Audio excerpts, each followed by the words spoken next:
नमस्कार दोस्तों। लक्षद्वीप और अंडमान निकोबार आइलैंड्स ये सही मायनों में इंडिया के अनमोल रत्न हैं। जिस लेवल की बायोडायवर्सिटी, वाइल्ड लाइफ और नेचर इन जगहों में देखने को मिलता है वैसा कहीं और इंडिया में नहीं मिलता। आमतौर पर इंडिया के बाकी शहरों में जो आपको कूड़ा कचरा गार्बेज सड़कों पर दिखती है, यहां पर ऐसा नहीं है। ये सही मायनों में कुछ ऐसी जगहें बची हैं इंडिया में जहां पर नेचर अपनी प्योरेस्ट स्टेट में मौजूद है। लेकिन आज के दिन दोस्तों सोशल मीडिया पर सेव लक्षद्वीप के नारे लग रहे हैं। क्या हो रहा है, किस चीज से खतरा पहुंच रहा है इन आइलैंड्स को, आइए जानने की कोशिश करते हैं आज के इस वीडियो में। लक्षद्वीप दोस्तों 35 छोटे छोटे सुंदर आइलैंड से बनता है। ये आइलैंड सही में बहुत छोटे हैं। इनका टोटल सरफेस एरिया सिर्फ 32 स्क्वायर किलोमीटर्स का है, यानी एक छोटे शहर से भी कम एरिया है इनका 2011 के सेंसस के अकॉर्डिंग। टोटल पॉपुलेशन इनकी सिर्फ 60-70 हजार लोग हैं। तो ये इंडिया की स्मॉलेस्ट यूनियन टेरिटरी है। अगर पॉलिटिकली देखा जाए तो इनके पास कोई लेजिस्लेटिव असेंबली नहीं है, कोई चीफ मिनिस्टर नहीं है। इनका पूरा पॉलिटिकल फ्रेमवर्क बस 3 लेवल्स पर है। पहला, लोकसभा में लक्षद्वीप के एक एमपी होते हैं जो कि करंटली एनसीपी पार्टी से हैं।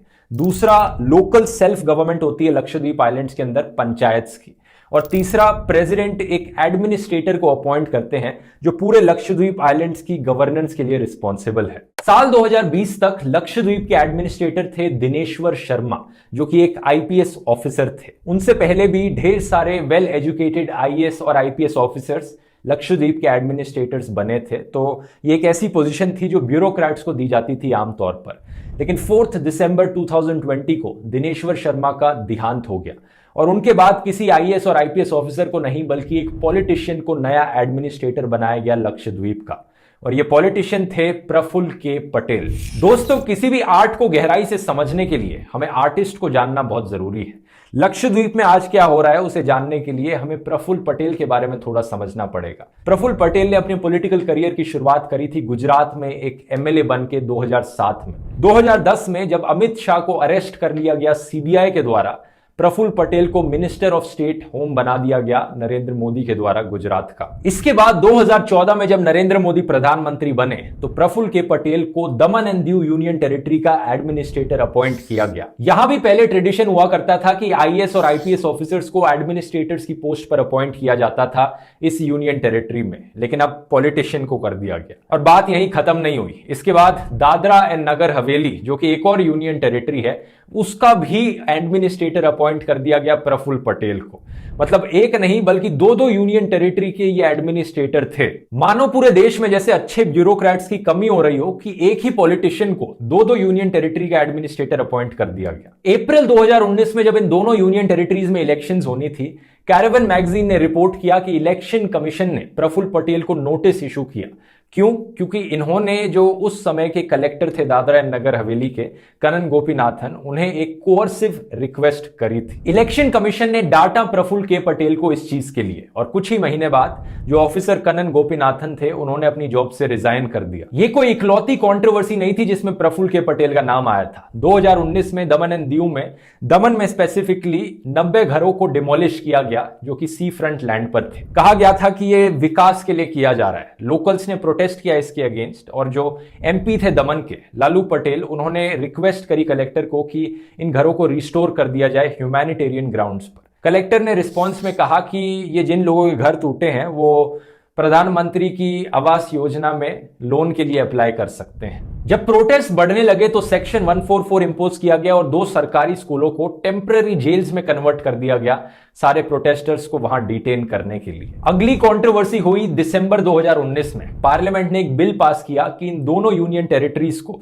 दादरा एंड नगर हवेली और दमन एंड दीव, इन दोनों को मर्ज करके एक सिंगल यूनियन टेरिटरी बना दिया जाएगा। Dadra and Nagar Haveli and Daman and Diu, ये उस सिंगल यूनियन टेरिटरी का नाम है आज के दिन। लोगों को उम्मीद थी कि इन यूनियन टेरिटरीज को अपना स्टेटहुड दे दिया जाएगा, जैसे कि गोवा को दिया गया था, या फिर कम से कम अपनी एक लेजिस्लेटिव असेंबली और अपना एक चीफ मिनिस्टर तो दे दिया जाए ताकि ज्यादा डेमोक्रेटिक हो। ऐसा ना हो कि कहीं और से एक एडमिनिस्ट्रेटर को अपॉइंट किया जाता है जो कि सारी गवर्नेंस संभालेगा और जनता के पास वोट करके उसे बदलने का कोई मौका ही नहीं हो। लेकिन नहीं, इन दोनों यूनियन टेरिटरीज को मर्ज करके इसका उल्टा ही हुआ। और क्या आप गेस कर सकते हैं इस नई यूनियन टेरिटरी का कौन पहला एडमिनिस्ट्रेटर बना?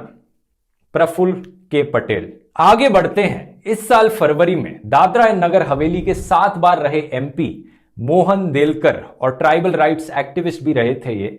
इन्होंने मुंबई के एक होटल रूम में सुसाइड कर लिया। 15 पेज का एक सुसाइड नोट गुजराती भाषा में लिखा गया और गेस कर सकते हो किसका नाम था इस सुसाइड नोट में? प्रफुल्ल के पटेल का। उनके बेटे अभिनव ने एलेज किया कि इनके फादर को हरास किया जा रहा था पटेल के द्वारा और 25 करोड़ की मांग करी जा रही थी। अगर वो 25 करोड़ नहीं देते तो उन पर धमकी दी गई थी कि उन पर फॉल्स केस रजिस्टर कर दिया जाएगा under prevention of anti social activities act. मुझे लगता है इतनी बैकग्राउंड इंफॉर्मेशन काफी है अभी के लिए। अब प्रेजेंट टाइम पर आते हैं। तो प्रफुल्ल के पटेल आज के दिन ना सिर्फ Dadra and Nagar Haveli and Daman and Diu के एडमिनिस्ट्रेटर हैं, बल्कि अब लक्षद्वीप के भी एडमिनिस्ट्रेटर हैं। ये क्या किया इन्होंने ऐसा लक्षद्वीप के एडमिनिस्ट्रेटर बनने के बाद? पहली चीज तो जितनी भी बची कुछ ही डेमोक्रेसी थी लक्षद्वीप में रहने वाले लोगों के पास, उसे भी चूस लिया गया। अब एक बारी जो एमपी चुनते हैं ये 5 साल में, उसे इग्नोर कर दो तो उसके अलावा ये अपने इलेक्टेड ऑफिशियल्स को बस पंचायत के लेवल पर ही चुन सकते हैं। और पंचायत के पास से 5 डिफरेंट एरियाज से पावर्स को हटा दिया गया। Education, health care, agriculture, animal husbandry और फिशरीज के सेक्टर में यहां से पंचायत की पावर्स छीन ली गई। दूसरा, नई पंचायत रेगुलेशंस प्रपोज करी गई हैं कि जिन लोगों के 2 से ज्यादा बच्चे हैं वो इनएलिजिबल हो जाएंगे इलेक्शंस कंटेस्ट करने के लिए लक्षद्वीप के अंदर। बड़ा ही इंटरेस्टिंग लॉ है। आप सोचोगे कि पूरे देश में क्यों नहीं लगा देते ये लॉ, कि सारे देश में ही जिन पॉलिटिशियंस के 2 से ज्यादा बच्चे हैं वो इलेक्शंस नहीं कंटेस्ट कर सकते। नहीं कर सकते। क्यों? क्योंकि इसका मतलब यह होगा कि 303 में से जो बीजेपी एमपीज इलेक्ट हुए हैं उनमें से 96 बीजेपी एमपीज ऑटोमेटिकली डिस्क्वालीफाई कर जाएंगे क्योंकि उनके 2 से ज्यादा बच्चे हैं। यानी तकरीबन 1/3 बीजेपी एमपीज के 2 से ज्यादा बच्चे हैं। तो सवाल यह उठता है कि सिर्फ लक्षद्वीप में ही ऐसा नॉनसेंस कानून क्यों बनाया जा रहा है? क्या कोई ओवर पॉपुलेशन की प्रॉब्लम है लक्षद्वीप में? यहां भी डेटा देख लेते हैं। लक्षद्वीप का फर्टिलिटी रेट एक्चुअली में सिर्फ 1.4 है। 1.4 one of the lowest fertility rates है पूरे देश भर में। बिहार का 3.2, उत्तर प्रदेश का 3.0, मध्य प्रदेश का 2.7, राजस्थान का 2.6। ये डेटा खुद सरकार की ministry of health and welfare के द्वारा निकाला गया है। यकीन नहीं होता, रिपोर्ट का लिंक मैं नीचे डिस्क्रिप्शन में डाल दूंगा। इस रिपोर्ट में यह भी बताया गया कि लक्षद्वीप में women literacy one of the highest है पूरे देश में एट 96.5%। तो क्यों ऐसा रेगुलेशन लाया जा रहा है? लोकल लोग जो है वो एलेज करते हैं कि सरकार ये ऐसा कर रही है ताकि कुछ जो प्रोमिनेंट पॉलिटिशियंस हैं उन्हें रोका जा सके लक्षद्वीप की इलेक्शंस में लड़ने से। तीसरा, लक्षद्वीप के लोग एलेज करते हैं कि प्रफुल्ल के पटेल ने ही कोविड को फैलाया है उनके आइलैंड पर। ऐसा क्यों? क्योंकि पिछले साल जब पूरे देश में कोविड की पहली वेव आई थी, लक्षद्वीप आइलैंड्स में एक भी केस नहीं था कोरोना का। क्योंकि स्टैंडर्ड ऑपरेटिंग प्रोसीजर यह था कि कोई भी अगर लक्षद्वीप में आएगा तो पहले तो उन्हें टेस्ट कराना पड़ेगा और टेस्ट कराने के बाद उन्हें 14 दिन तक क्वारंटीन में रहना पड़ेगा। लेकिन जब प्रफुल्ल के पटेल एडमिनिस्ट्रेटर बने तो इन्होंने रूल्स को बदल दिया। नई गाइडलाइंस में कहा गया कि बस आपको एक नेगेटिव आरटी-पीसीआर टेस्ट की जरूरत है और फिर आप आ सकते हैं इन आइलैंड्स के अंदर। नतीजा क्या हुआ इसका? जनवरी 2021 में पहला कोविड केस देखने को मिला लक्षद्वीप में। और आज के दिन क्या सिचुएशन है? 6000 से ज्यादा टोटल केसेस हैं और 24 से ज्यादा लोगों की डेथ्स हो चुकी है। अगर ये एक सिंपल सा रूल ना चेंज किया जाता तो क्या ऐसा होता? शायद नहीं। चौथा है एक एंटी गुंडा एक्ट। अब आमतौर पे क्या होता है दोस्तों, लॉ एंड ऑर्डर कैसे मेंटेन किया जाता है? अगर किसी को कुछ गलत करते हुए पकड़ा पुलिस ने तो पुलिस उसे अरेस्ट करती है, कोर्ट के सामने उस बंदे का ट्रायल होता है और कोर्ट डिसाइड करता है कि वो इंसान गिल्टी है या नहीं है ना। लेकिन रिसेंटली हम ऐसे कई केसेस होते हुए देख रहे हैं कि सरकारें ऐसे लॉज बना रही है जहां पर पावर पुलिस के पास जा रही है जो जुडिशरी के पास होनी चाहिए। आज से 100 साल पहले एक रॉलेट एक्ट पास किया गया था ब्रिटिश के द्वारा, जहां पर किसी को भी अरेस्ट किया जा सकता था और जेल में डाला जा सकता था बिना कोर्ट के ट्रायल के। 100 साल बाद इंडियन सरकार ने यूएपीए अमेंडमेंट बिल बनाया 2019 का। सेम चीज करी सरकार ने कि सरकार के पास पावर है वो किसे टेररिस्ट घोषित करेंगे और उन्हें बिना ट्रायल के जेल में डाल के रखा जा सकता है। मार्च के महीने में बिहार में भी एक ऐसा ही लॉ बनाया गया, Bihar special armed police bill 2021, जो पुलिस ऑफिसर्स को स्पेशल पावर देता है कि वो सर्च एंड अरेस्ट कंडक्ट कर सकते हैं बिना किसी वारंट के। इतना ही नहीं, अगर कोई पुलिस ऑफिसर खुद कोई ऑफेंस करता है इस एक्ट के अंदर तो कोर्ट को भी एक्शन लेने से पहले सरकार के एक ऑफिसर की ऑथराइजेशन लेनी जरूरी है। मतलब सरकार की परमिशन लेनी जरूरी है इससे पहले कोर्ट कोई एक्शन ले पाए। अब लक्षद्वीप पर आते हैं। लक्षद्वीप में एक नए लॉ का ड्राफ्ट इंट्रोड्यूस किया गया है जिसका नाम है prevention of anti social activities या एंटी गुंडा एक्ट। बेसिकली अलाउ करता है कि किसी भी इंसान को डिटेन किया जा सकता है बिना पब्लिक डिस्क्लोजर के फॉर अप टू 1 ईयर। अब क्या सेंस बना इसके पीछे?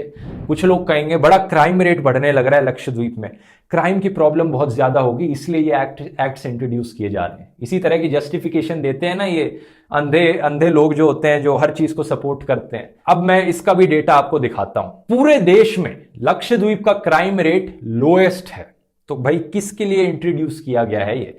अगर क्राइम रेट लोएस्ट भी ना होता ना तो भी सेंस नहीं बनता ऐसे लॉज बनाने का, क्योंकि ये laws principle of natural justice के अगेंस्ट जाते हैं, डेमोक्रेसी के अगेंस्ट जाते हैं। तो किस रीजन के लिए बनाया जा रहा है नया लॉ? लोकल लोगों का कहना है कि प्रफुल्ल के पटेल इसे इस्तेमाल करेंगे उन लोगों को जेल में डालने में जो उनके डिसीजंस को क्रिटिसाइज करते हैं या जो उनके खिलाफ प्रोटेस्ट करते हैं। तो पंचायत की पावर छीन ली गई, पुलिस राज थोपा गया, लेकिन बात यहां खत्म नहीं होती। पांचवा, एक नई लक्षद्वीप डेवलपमेंट अथॉरिटी क्रिएट करी गई। ऐसा कहा जाता है कि इससे बड़े बड़े कॉरपोरेट्स को लक्षद्वीप की जमीन बेच देना बहुत आसान हो जाएगा और वहां की जो नेचुरल बायोडायवर्सिटी है और इकोसिस्टम है उस पर एक बहुत बड़ा खतरा पहुंचेगा। प्रफुल्ल पटेल का कहना है कि वो एक स्मार्ट सिटी बनाना चाहते हैं लक्षद्वीप में। बताइए, लक्षद्वीप के अंदर एक स्मार्ट सिटी बनाएंगे जो इतने छोटे छोटे आइलैंड्स हैं जहां पर इतने अच्छा नेचर प्रिजर्व हो रखा है, और बाकी देश का क्या?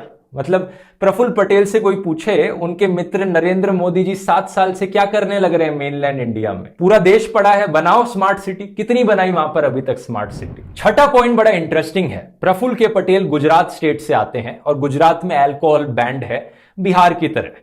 तो आप सोचोगे कि उनकी जो थिंकिंग होगी उसी थिंकिंग को लक्षद्वीप में भी अप्लाई करेंगे, लेकिन नहीं। लक्षद्वीप में एक्चुअली में अल्कोहल पहले से ही बैंड थी। प्रफुल्ल पटेल ने उसका उल्टा ही किया। अभी तक सिर्फ लक्षद्वीप के एक आइलैंड के एक रिजॉर्ट पर एक शराब का ठेका था। अब प्रफुल्ल पटेल ने इन रिस्ट्रिक्शंस को हटा दिया और परमिशन दे दी कि और शराब के ठेके खुल सकें लक्षद्वीप के आइलैंड्स पर। सातवां, सीपीआईएम के एक एमपी एलेज करते हैं कि प्रफुल्ल के पटेल ने बहुत से लोकल फिशरमैन के घरों को डिमोलिश करवाया। एक फिशरमैन का जो लक्षद्वीप में थे उनका वीडियो भी वायरल गया था ट्विटर पर, जहां पर वो बता रहे हैं अपनी कहानी।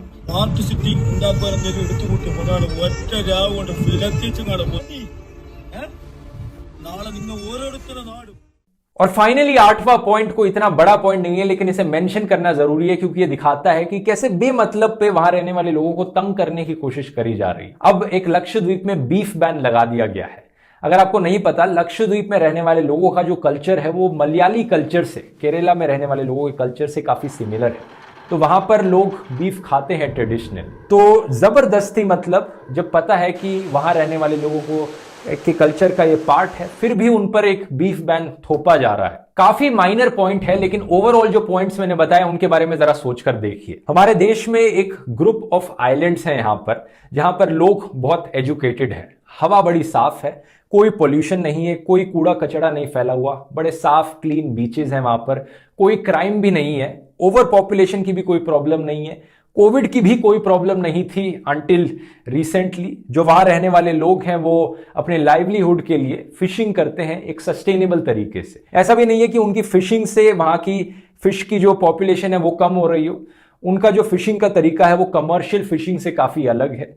इसके अलावा थोड़ा बहुत टूरिज्म होता है जिससे वो लोग गुजारा चलाते हैं। तो बहुत लाजवाब ब्यूटी है इस जगह में, हार्मनी है और शांति से लोग रहने लग रहे हैं। अब अचानक से यहां पर एक पॉलिटिशियन आते हैं जो पूरा तहस महस कर डालते हैं, लोगों के घर तोड़वा देते हैं, लोगों को जॉब से फायर करवा देते हैं, अपने साथ कोविड केसेस लेकर आते हैं जिसकी वजह से लोगों की डेथ्स होती हैं, पंचायत से पावर्स छीन लेते हैं, गुंडा एक्ट जबरदस्ती लोगों के ऊपर इंपोज करते हैं। तो क्या है ये? एक कॉमिक बड़ी फेमस हुई थी यहां पर इंस्टाग्राम पर इस सिचुएशन को लेकर, देखिए बड़ी फिट बैठती है एक कॉमिक। प्रफुल्ल के पटेल का कहना है कि उनका एजेंडा सिर्फ और सिर्फ डेवलपमेंट है लक्षद्वीप की।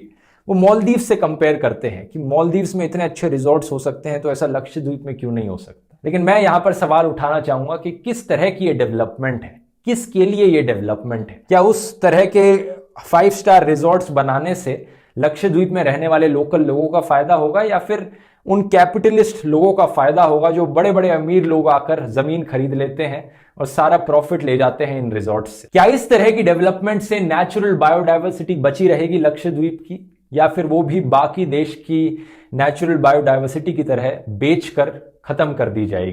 क्या इस तरह की डेवलपमेंट से वहां रहने वाले लोगों को सुकून मिलेगा? क्या वो सही में चाहते भी हैं?